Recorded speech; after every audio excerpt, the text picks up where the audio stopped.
Welcome back to the Tavern, fellow adventurers. I'm Pape, your barkeep and game master. And tonight we have a paladin who's faced one of the most fearsome monsters in the realm and lived to tell the tale.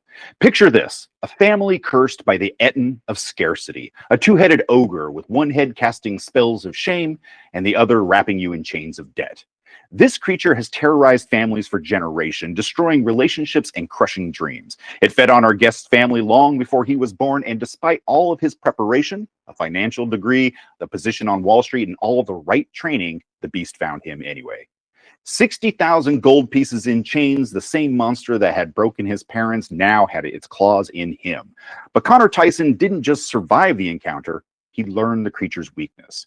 It feeds on secrecy, thrives in darkness, and grows stronger when you fight it with knowledge alone. In just 15 months, Conner vanquished the beast completely, and for the last 20 years, he's been teaching other adventurers, especially creative entrepreneurs trapped in the starving artist curse, how to defeat this two-headed terror using three sacred weapons: clarity, habits, and accountability. Tonight, this paladin of financial freedom joins us to share his hard-won wisdom so that you too can face the Ettin of Scarcity and walk away victorious. Conner, welcome to the Tavern. Tell us about your first encounter with the beast. Paul, thank you very much for allowing me inside the tavern. The first time I encountered the beast, right? Where really affected me personally, I was 22 years old. 22. I graduated and looked down and I had a lot of debt. I was like, wow, this doesn't make any sense. I had all the knowledge. I had a degree in finance. I had all the letters after my name. How is this so? And it scared me straight. And I realized it was really habits and behaviors, and aligning those habits and behaviors with what it is you truly wanted. So 22. Before that, I just knew the energy around money with my parents, right? There was a lot of tension and stress. And I that's what made me dive into the world of like, I need to understand this money thing. Yep. Okay.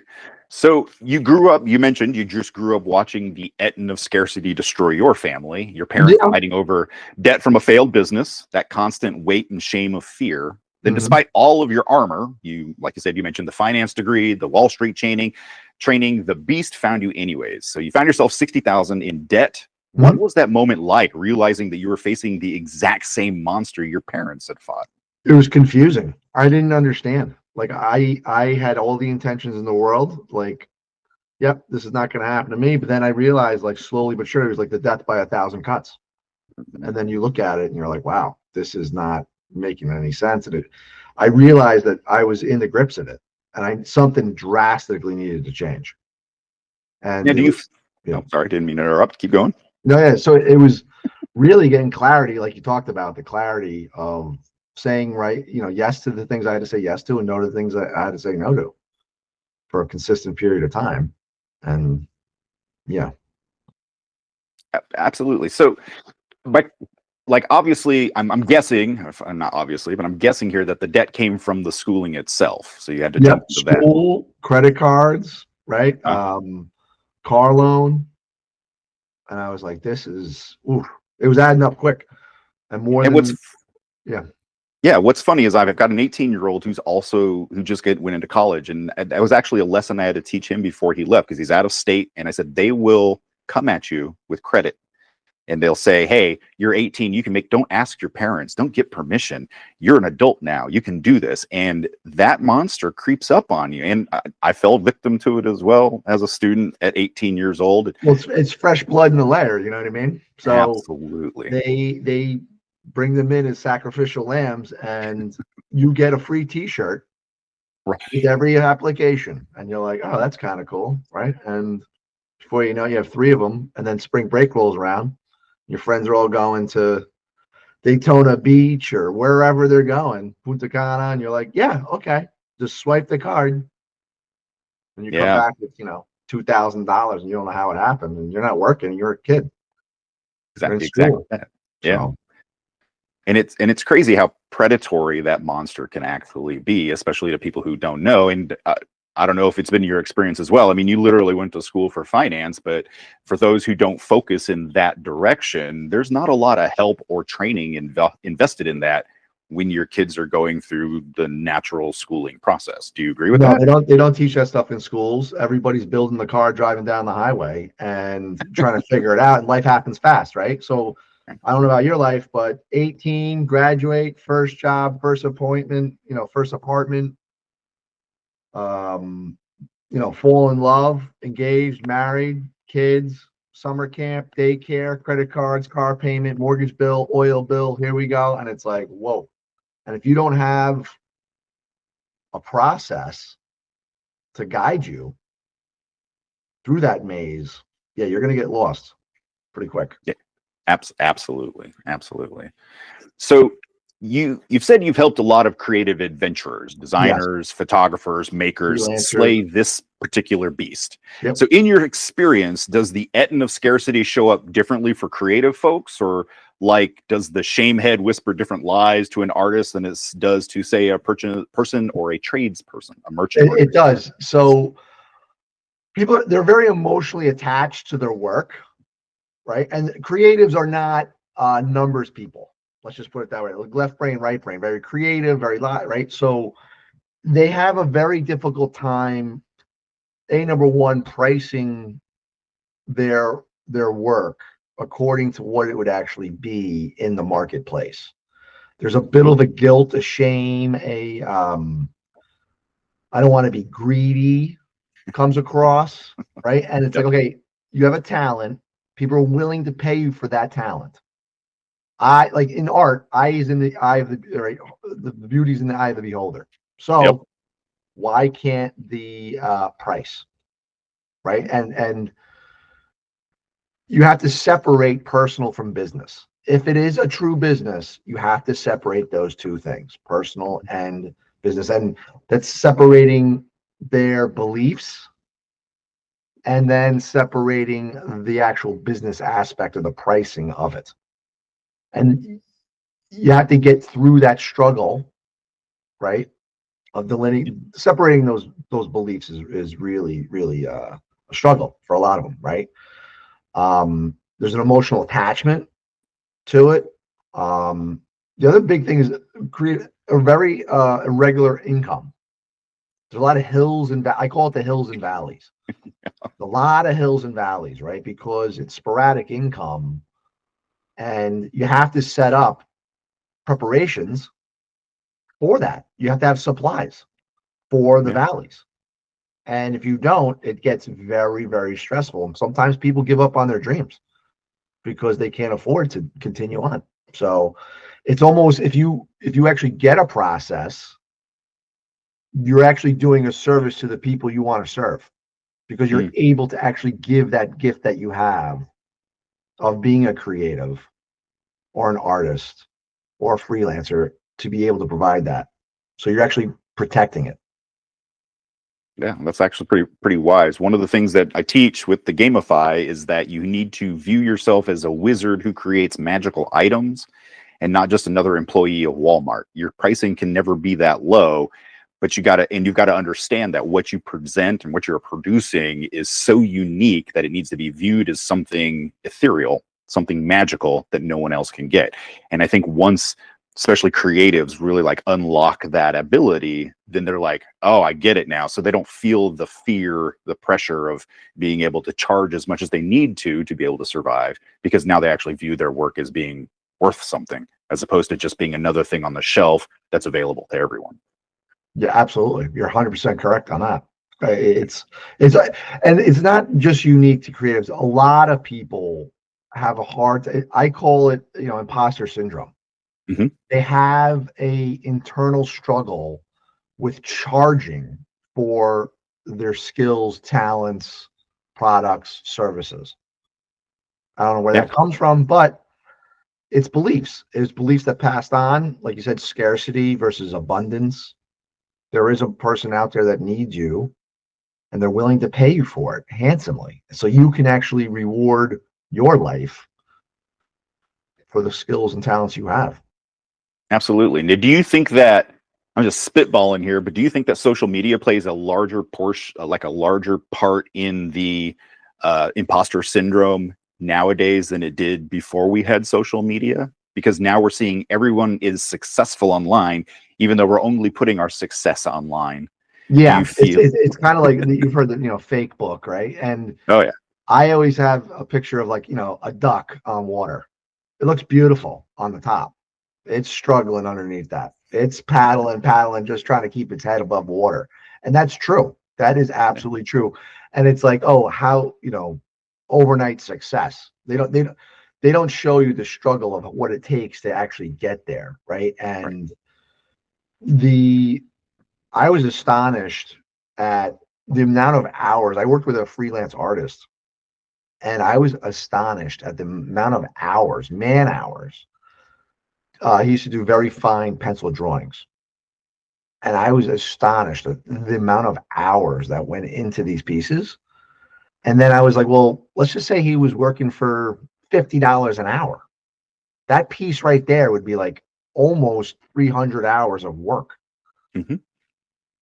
And he Yeah. wasn't pricing it anywhere close to that. No, I No. found that with most creatives, the one thing they refuse to charge is labor. They'll charge for everything else. They'll charge for the materials. They'll charge for, the framing. They'll The charge for framing, the delivery, yeah. all of that stuff. But the one thing that they forget is their selves. And they're like, well, it's because I'm passionate about this. It's something I love to do. It's like, great, charge for it. It's Yeah, like there's, because I can't do those things, and I'm yeah, willing to pay, and actually it could actually turn into a referral mechanism. When you have a piece of art or something like that on someone's wall, people ask me all the time, where did you get that? And I say, oh, well, yeah, this is where I got it, and they charge a pretty good penny, but it's worth it because obviously it caught your eye. yeah, absolutely. And Yeah. that's the beauty about art and trying to convince, especially artists, but any creative that they are unique is, especially in the States. I mean, we put down artists in the States. I mean, I'm living proof of that one. It's like how that mentality is perpetuated. That's why we have the starting artist myth. But trying to get ourselves to recognize our own worth. And the best way that it was Neil deGrasse Tyson said, Mm, I'm a scientist, and the stuff that I study can be studied by anyone. But an artist, no one in history and no one in the future will ever be able to create a thing that an artist creates. No right. one. And so they Well, are so much more unique than anyone. He is, Neil deGrasse Tyson, a highly intelligent man, but he knows Highland. his limitations, and that's the best way to put it. And I think that we are not taught any of that, our value. And I love that creatives, and you mentioned this earlier, and I think it's absolutely true that creatives are artists, but all artists are creatives, but not all creatives are artists. You can be creative in many different fields. I assume you are creative in your field. I mean, you came up with this entire platform. Yeah, yeah. So and I think that once we recognize as human beings that we all have something to contribute that is truly unique to us in our journey, and that has value, then it kind of helps to elevate us in where we're at with it. Think about it in the terms of something that things can relate to, like athleticism. You can't teach athleticism. You're either naturally athletic or you're not. People get rewarded and paid very, very well. Yeah. Take artistic and creative thinking. I don't think that could be taught. Yeah, you can take classes for it, but listen, I can sit through as many classes. I cannot do those things. It's not in me, right? I just don't have that talent. But if I did, believe me, I would definitely charge a lot for it because I know it's unique. It is unique. Absolutely. So we'll jump back into this. I mean, we've been kind of skirting around the issue here, Yeah, but yeah. so one of the Ettin's most powerful spells is convincing creative entrepreneurs that charging what they're worth is somehow greedy. You even mentioned that earlier, that real artists or creatives don't care about gold. And now you've helped people break this enchantment. So what's the counter spell? What is the truth that actually breaks those chains? Is it the Yeah. uniqueness?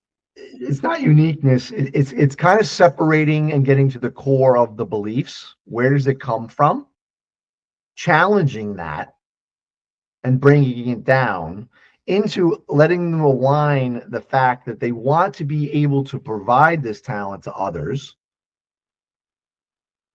but not charging what it's worth, right, to be able to survive plus flourish actually hinders that mission. So if you actually charged what it's worth and also what you need to live off of and flourish, you're actually doing a service to those who you want to serve. Because if you don't do that, you don't have the ability, you will sooner or later run out of resources. And you cannot do that. You have to go work at Walmart. Yeah. You have to go dine at, you have to go wait tables. Yes, that's what happened. Why? Because I wasn't charging enough for the talents that I wanted to share and use my unique abilities with the world. So you have to separate those two in that it's based upon a belief system, challenging that belief system, and then pricing. Those two things may align and they may not, right? I've had people that charge too much, not too little also. Yeah. Right. And sometimes when you think you're terminally unique, you find out you're not. I love that term, terminally unique. That's great. That's awesome. But you're right, because you can outprice yourself from work. But I've also found it true that if you underprice, the customers you attract are more trolls and goblins than they are your ideal customer. You're actually hurting the other artists in that field, right? Yeah, So and if you yourself. have fee compression or whatever that is, right? Like when you undercharge, you're not just hurting yourself, you're hurting all the other people in that field that do the same thing you do. Absolutely. And we understand that there's got to be competition, but competition should be within a tolerable amount, not an astronaut. Like Etsy is a great platform for what I would consider hobbyist crafters to be able to sell their objects. Great. They've got a full-time career. They're doing something else. This is something that they're doing on the side. They like to make a little scratch on the side. I get that. But when people then cite that as their cost basis for hiring a professional who is a full-time, and they're like, well, I can get this on Etsy for a tenth of the price, that hurts us. I mean, the quality is obviously going to be different when you go to a full-time professional on it, but it's like the disparity in price isn't even within this like zone of tolerance. It's so beyond it, like so low that as professionals, you feel that you've got to lower yourself to meet those standards, or you feel the pressure to do that. And I guess that's more the thing. Pressure to do that is more, I think that what that is, right? And for example, I had a client that was a wallpaper hanger, right? It's a lot of work, and you have to, and it was like high-end textured wallpapers. It wasn't just like, and the fact that he was able to wrap certain things and match up the lines perfectly, no matter how big the room or whatever it was, he realized that he had a unique skill set. And yeah, they can get somebody cheaper, but they're going to get results that are cheaper too. Get what you pay for. Yeah, 100%. And he realized that, and he charged a good penny. But then that was the market in which he was referred to, because there was an understanding, like, okay, high skill, high price, high quality. And what I've found a lot with that is when you finally recognize your worth and you start charging what you are actually worth, the fear of, because there's a scarcity fear that runs through it. Like, if I don't accept every job for whatever they're offering me, I will never work again a day in my life. I'll have to give this all up. And so you'll take those low paying jobs. But I've actually found the opposite to be true. When you elevate your price, those customers are there. And also when your prices are high enough, they see the value in that. And I like to tell my clients, if your customer doesn't hurt a little when they're hiring you, you're not charging enough, because they've got to hurt, they've got to invest, because then they know it's got value. If you're too low and they're just like, whatever, it literally gets thrown away. It's dismissed. Yeah. And I always say you have to have your customer pause and think about it. Yeah. Not like, okay, whatever, right? Like they pause and process it, give it some thought, and then proceed. The other thing to think about is when it kind of goes to like who I serve. If I want to be everything to everyone, you can't be. You want to be everything to one person. You know what I mean? So it's almost like the idea of niching down. In the beginning, you'll take anybody with a pulse, right? But it's like, okay, how about this? I serve 35 to 45-year-old women that are newlyweds and live in the Northeast that happen to have artistic abilities in the field of very specific, right? Yep. Your mind is a file cabinet, right? And if I just tell you, oh, listen, I work with people that are interested in this type of work, that doesn't help me at all. But if you actually file it down to this is the demographics and psychographics of who I want to work with and who I serve best, you'll probably come up with a specific name. Same thing with your talents, meaning who is your ideal client? Why are they your ideal client? Who is more receptive and willing to pay the price instead of shortcutting yourself? Yeah. Yeah. I teach something called the 100. It's your 100 people. Like social media has kind of wrecked us because we're like, we need 1 million likes to be successful in whatever, but likes don't equate to dollars, and trying to convince people of that is very difficult. But the reality is 100 people, it's like you have 100 consistent customers, you're set. I mean, obviously you could have more, but like especially when you're starting out, if you can find those 100 people, and we're in a world of 8.3 billion people with the internet, you can find 100 people who are your ideal client, and they're willing to pay that much because you have checked every box that they're looking for. Yeah. And regardless of what you do for, whether you're an artist or an actuary or whatever it is that you do, those 100 people are definitely there, and you shouldn't try to achieve more than that. And I think breaking that mindset of 1 million likes to 100 likes it takes a weight off of anybody on social, especially on social media, to be like, oh, I got 150 likes on this post, and most people will be like, well, that failed, and you're like, no, I got 50 more than I needed. That's ideal, That's really because quality over quantity, in that, like, absolutely. I'd much rather have 10 raving fan loyal customers that won't shut up about me, my work, and what I do and how I transform things, versus 1,000 customers. Yeah. Absolutely, because then you've got it dialed in. You're definitely speaking to your audience, and it's an audience of 10, but who cares? They are singing, and the thing is those people will go out and sing your praises to everyone else, and they'll find you more people. Those are the best people to find. So and it doesn't need to be 1 million, it doesn't need to be 1,000. It does 10, 100, call it good. You want to be the speaker before the magnet, right? So it's like the speaker, the loudspeaker. How do you do that? You do quality work and quality places, and you actually are proud of what it is. That's contagious. Yeah. People sense that when you are unsure and you undercut yourself, it reduces the quality of what you're doing. Yeah. And how it's received, right? And that's important to know. So then when you actually get those handful of people, those people know very like-minded people like themselves. Like, I don't know about you, I hang around people that are like my personality. They like the things I like. They do the things right. And chances are they might have the same struggles or looking for the same solutions as I am. And I'd be more than happy to share them. Absolutely. I call them bubble worlds. And it's one of the hardest things for a person to do is break out of their own bubble, their own social bubble, because we're very insular. Even though we are the World Wide Web has connected us all globally, we're more insular than we ever were before. We're more introverted. And so to break out of that bubble of comfort that we have is very difficult. But to have 10 super fans who have their own unique bubble, it's the way to break into those areas and expand what your bubble is, even though you personally don't need to do it.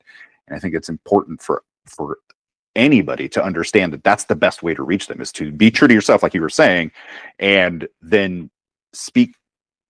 Don't muddy the waters with trying to appease everyone. Appease those 10 people, and then they will expand your bubbles for you. And then that's how your reach grows. Be authentic. Yeah, absolutely. Authentic. That does not come across on Facebook or social media. No, because we all know it's fake. Know it is. I just know it is, because I know behind the curtain what's going on in people's lives that I've worked with that are on that. but like that, everybody knows that it's marketing.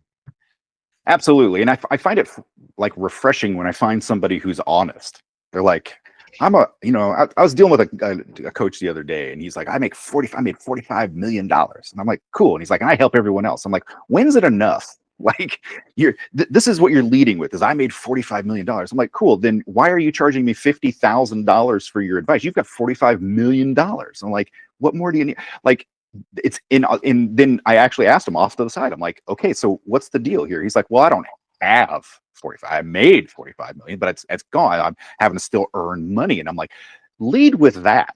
Like, Yeah. Stop the fake part of it, because it's giving people this false sense of hope that if I speak to this person will give me the ability to have $45 million. Yeah, no. And it's not how it works. No. Not how it works at all.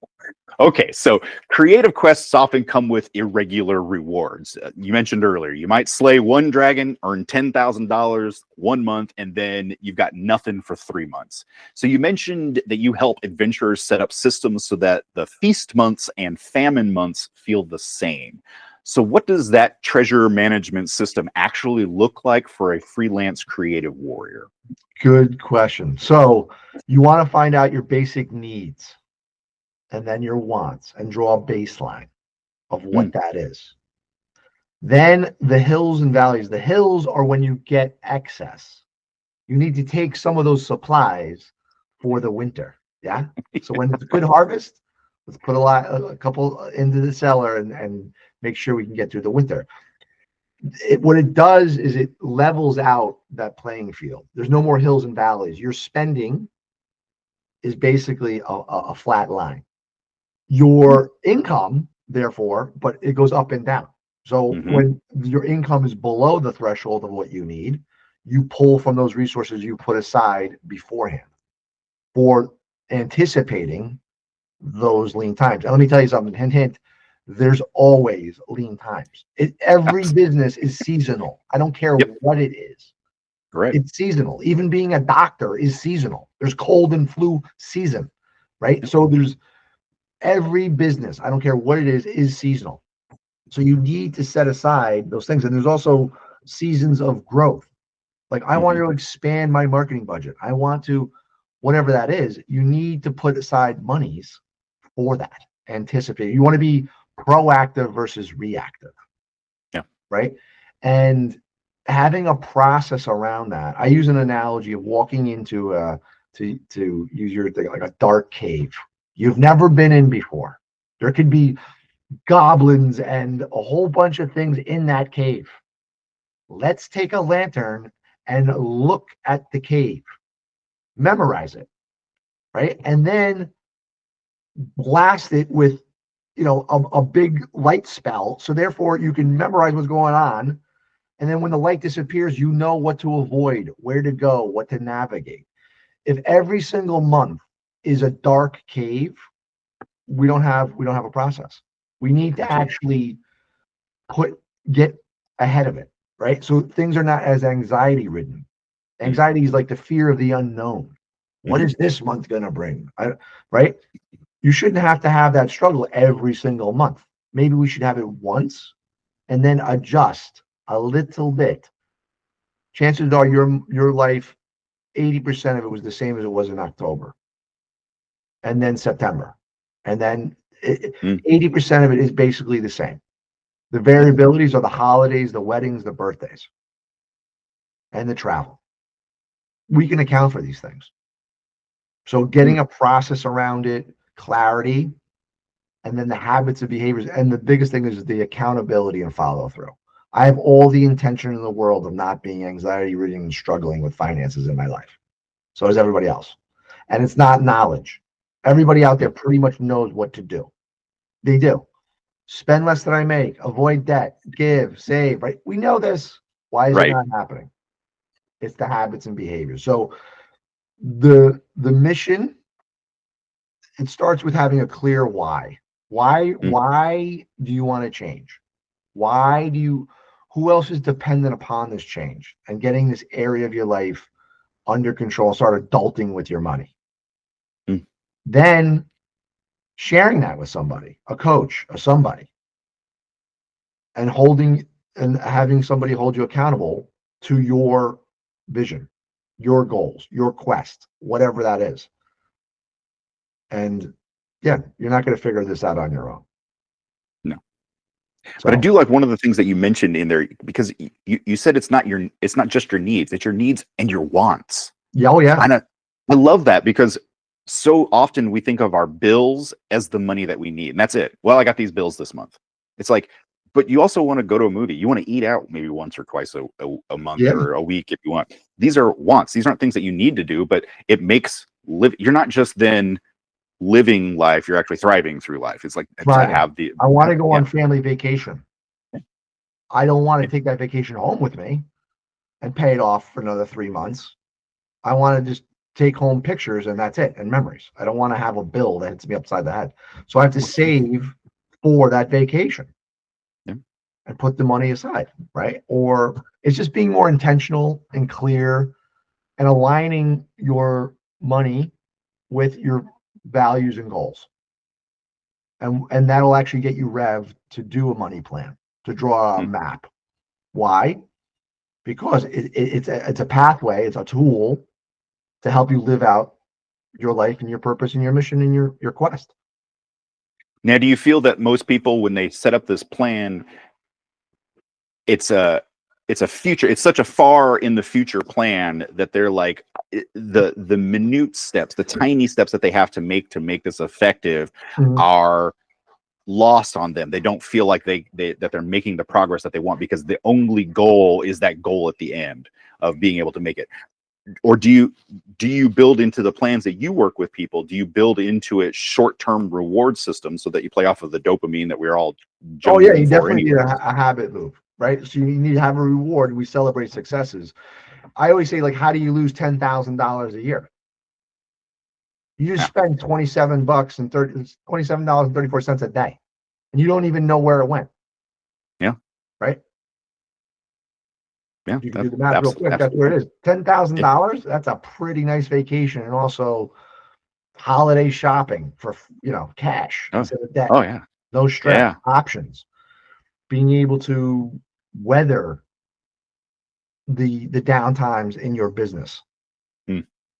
Right. So it's intentionality. So the little things you can do every day, be more intentional. Tell your money where to go versus wondering where it went. Oh, it's a great one. Say that one again, so people are listening. Tell your money where to go versus wondering where it went. Because guess what? At the end of the month, it'll tell you where it went. Because you'll just look, be like, where did that go? Like, oh, that's right. Yeah. Yeah. That latte, that McDonald's. Yeah, absolutely. I've been there. There's been too much month at the end of the money, right? I get it. But sooner or later, you get so beaten down and weathered from that, you almost become a statistic and give up. Yeah. And it's not, you can do this. You can. And the mental blocks or the things that you believe are probably not so. Like what we talked about in the beginning, right? The idea of like charging too much is greedy. Where does that come from? Rich people are evil. Money doesn't grow on trees. Blah, blah. Like we say these things all the time. Where did they come from? Did you actually challenge any of these ideas, these myths, these beliefs, right? And come to find out, like, yeah, how are these serving me? They might actually be holding you back from what you really, really want. Absolutely. 100%. Excellent. So, segueing into this, you said that the 3 weapons that defeated the Ettin for you were clarity, habits, and accountability. Yep. So for a creative entrepreneur who's finally making decent gold but still living quest to quest despite earning 6 figures, which of those 3 weapons do they need to pick up first? What's the starting point? Clarity. Clarity, not on numbers. Everybody thinks you have to start with the numbers. It's clarity as to what's going to be the motivation 6 months from now to continue on with this quest. Right? It's not, I want to get out of debt. It's not, I want to be financially free. That's not going to do it. It's too vague. Like, I want to go to the gym and lose 10 pounds. Great. After you lose the 10 pounds, now what, right? So New Year's is coming up. Okay. A lot of goals are being set. I want to lose 15 pounds. Talk to me March 17th. Am I still going to the gym? Probably not, right? Right. But people that do have a deeper reason why they go. Yep. Same thing with money. I want to be out of debt. No, that's not going to do it. You need to be like, I'm missing out on the opportunity of traveling with my friends when I want to. I'm missing my kids' sports games because I'm working so many hours. Mm. I am not able to open up the dream studio I want to. I feel like I'm violating my values of spending time with family. That is right. Who else is affected by this? I'm sick and tired of the money fights with my spouse every Wednesday and the stress. I want to be blah, blah, right? Okay, that starts with clarity. Really understanding what's most important to you and why is it most important to you. Then, yes, you need to know where you're starting. You got to rip the Band-Aid off and say, okay, where's my money? Where's it going? Where is that where I want it to go? Is that in line with what I need? Sure. Getting a process around that, the tools and resources you need, right? And then the habits. What is a habit? A habit is just an ingrained activity that you subconsciously don't even know you're doing. It actually becomes that over time. So Right. I use the analogy of brushing my teeth. I brush my teeth with my right hand because that's how I was taught. I'm a righty. I've been brushing my teeth with my right hand every morning since I've been that age. Someone comes along and says, listen, why don't you start brushing your teeth with your left hand? I could do it. It's going to be very awkward. I'm going to revert back to my right hand. Same thing with money. You subconsciously spend things, swipe the card, look at things a certain way, and it's a habit and a behavior. You have to change those things for long-term success. If it's not in line, there's some things that you're doing well with money. There's other things you're not. We just change the things you're not to be good. It'll level up. And then the follow through is huge, right? It goes into with habits. You need to have something outside of yourself to hold yourself accountable to that. I listen to myself all the time. It's not, I'm taking phone calls from inside the house. It's not good, right? So it's like, I need to be vulnerable enough and lean into somebody enough to say, listen, this is what's really important to me. This is why it's important. And can we check in on a weekly basis and make sure I'm doing the things I need to be doing? There's going to be days I don't want to do it. But I want you to just hold up that why and ask me, is that still the case? And if it is, I'm probably going to take action. And also celebrate the successes with me. If this is a huge grudge and heavy, I'm not going to do it. I want to be able to reward myself along the way and celebrate with those that support me on that journey.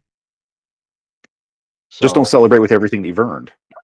Not everything you've earned, but definitely take some fruits of your labor and spend that on yourself. That's well, because you're not a dragon, you're a human. You're not sitting there on a hoard. I mean, that's not the whole point of this, is to sit there and count the money. It's, to be comfortable. And I think that's really the goal most people have, is that it's not fame and fortune. It's to be comfortable, to not worry about how I'm going to pay next month's bills or how am I going to feed my kids this week or whatever. It's that level of comfortability that then allows you breathing room to be able to live your life as opposed to living literally paycheck to paycheck.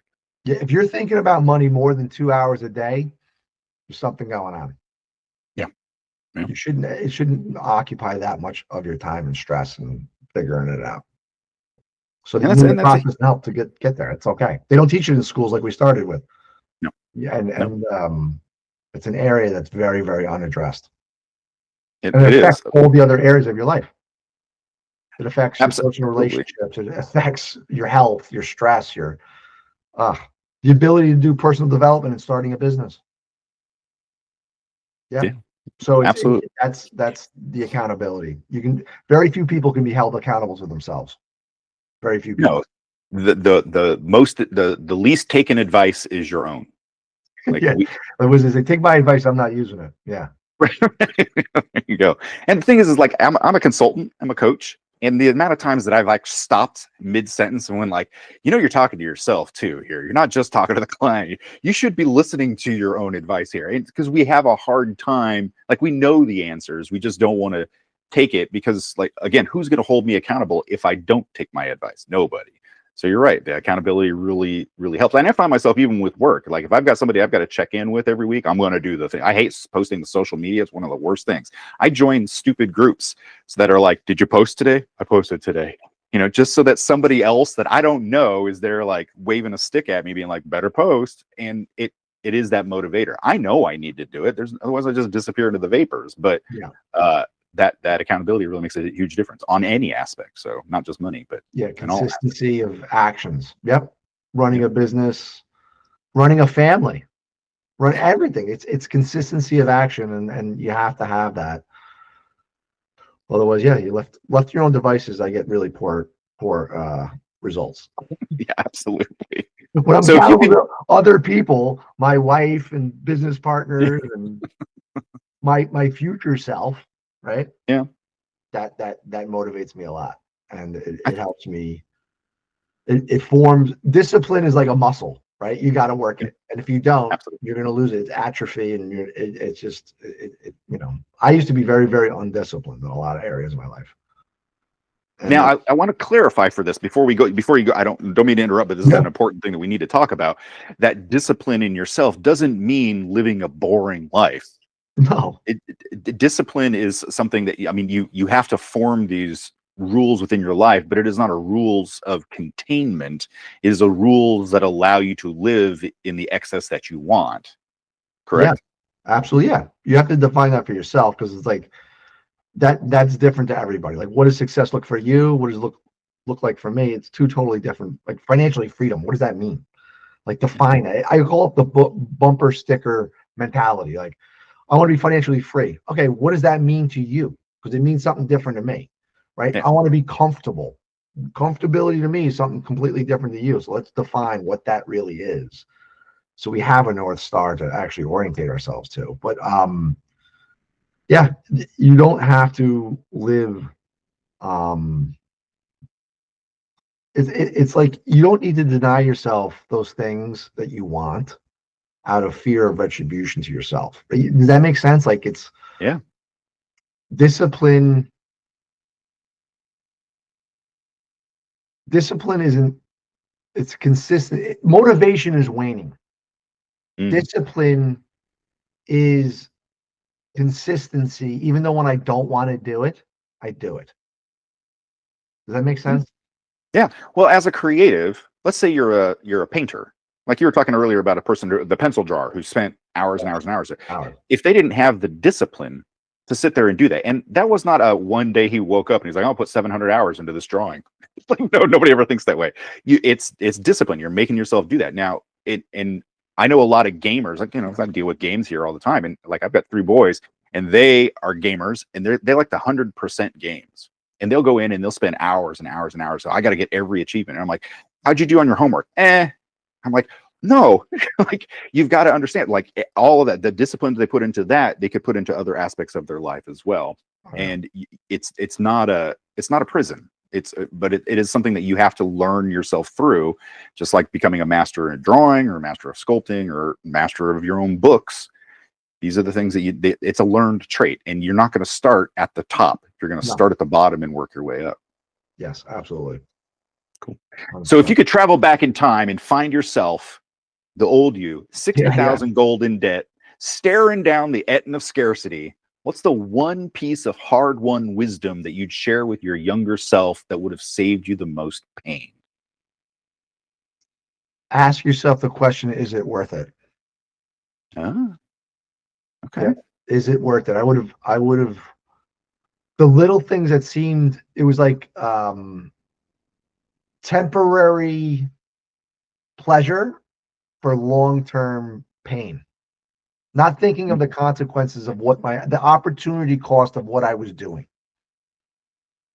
Right? So like, I would go on the weekend jaunt to wherever, spend $900 to $1,000, but that would actually turn into so many nights and stress and fights and self-loathing, guilt, shame, remorse, Right. it probably wasn't worth it. Is it really worth it in the long term of what it is that you want to do? And some things were, but a lot of things weren't, because it wasn't intentional and clear as to what it is that I really wanted. Yeah. Like your education, while it is a debt that you have to take because education is so expensive these days, to me, I found my education was priceless, but it came with a steep price. Mm-hmm. But that new cool outfit, so I can go join my friends out for a nice weekend, not technically working. Nobody cared about me. And so it was like, but that debt still went on the card. And this is me in college. And unfortunately, the higher, you can't just knock out those tiny little things and be like, oh, I'm done with that. Everything just keeps accruing. So that $1,000 weekend you took ends up being $1,500, $2,000, $2,500 by the time you're done paying that thing off. Before, hopefully you pay it off before you go on another trip. Yeah, we all know that doesn't happen. Someone's birthday or a wedding or right. Yeah, it happens fast, and it's like, wow. And that's very true. So it's just, I would have been more conscious of the opportunity cost of what I was doing. Is it worth it? Is it really worth it? In that moment, I would have said yes, out of selfish, not being able to say no. Right. But if I stopped and looked at it and thought about my future self, no way. A lot of those things. Perfect example. We're going into the holidays. Mm-hmm. Name 3 gifts that you got last year. No idea, right? Yeah. Do you know where you were, who you spent the time with, and some of the memories of the holidays last year? Absolutely. Yeah. So it's like, go into it with the intention of what you want to get out of it. What really matters. Same thing with all this other stuff, right? That's what I meant by like, stop and ask yourself, is it worth it? What is it that I really want? Is this in line with what I want? Is this serving me? No, probably not. And I think a lot of it would be, we would all benefit from having a stopwatch where when those decisions come to us, we can pause it and we're like, I'll come back to you in 24 hours. And in 24 hours, I'll have thought about it. And let me tell you, like 90% of the stuff that we think we absolutely need would disappear, would like leave our brain within those 24 hours. Wealthy people are very intentional. They do not make rash decisions quickly. They seek wise counsel outside of themselves. They do take the 24, 48 hours to think about it. Yeah. Yep. Now, I also found, like, especially in my world, in the design world, I'll have customers who are, they want the answer right now. And it's in a lot of that pressure on me to be like, bid this out. How much is this? I want to know right now so I can make a yes or no decision. And you're like, I don't know. And I work in custom stuff. Everything is different. And so I'm like, I genuinely don't know. I've got to like process anything that was similar and whatever. And I've definitely found myself on the losing end of that battle, just because I'm like, well, this, and they're like, yeah, that's great. Okay, let's go for it. And I'm like, I way underbid, or I way, it's the wrong choice. I'm not the right person for this job. Those kinds of situations, which adds the stress and all of that. And then at the end, I mean, there's a job I'm doing right now where the materials failed so many times. I'm to the point where I'm paying this customer for the opportunity to work with them. Like, I've lost so much on this, but you can't back out because they've invested their amount and they want a thing for it. And you can't be like, well, the material failed me 5 times. I'm now out thousands of dollars. You didn't even pay me $1,000. But he's like, well, then pay me back my money. And like, no, because I'm not going to go 4,000 in debt for this thing. The way in which I explained that was, you can have 2 of these 3 things. You can't have all 3 at the same time. One is time. Second one's quality, and the third one is price. You get to pick any 2 of those you want. You can't have all 3. So if you want it done real quick, you want high quality, yep, it's going to cost you a price. Yeah. You want something fast, cheap. Yeah. Right? You want something quality and at a good price, it's going to take some time. Right? It's true. It's very true. So that's the paradigm of what that is. You can't have it. And you found that lesson out, as all business owners do. Absolutely. Right? It's like, smart people learn from their mistakes. Really, really smart people learn from other people's mistakes. And that's the truth of it. So you learn quality, right, of the materials, time, wanted it done quick, and then the price. So something had to suffer. What two things suffered? It was probably the quality because of the price, and now it's costing you way more time. Yeah. And then I'm out because I could have been earning money from other projects with other people. Yeah. And the thing is I've been doing this for 20 years. And, you know, even this far into it, and I like to say this, I'm okay with letting people know my failures because that's how you learn. Oh, yeah. But even 20 years into this, I'm still making mistakes that I think I would definitely be past. But these things, I mean, new challenges come up. It's old challenges come up in new ways. Oh, yeah. And you don't recognize that creature. And so you're like, oh no, this is I know what I'm doing. And you're like, how did I do this again? You know, it's like, it's the same thing we fall into.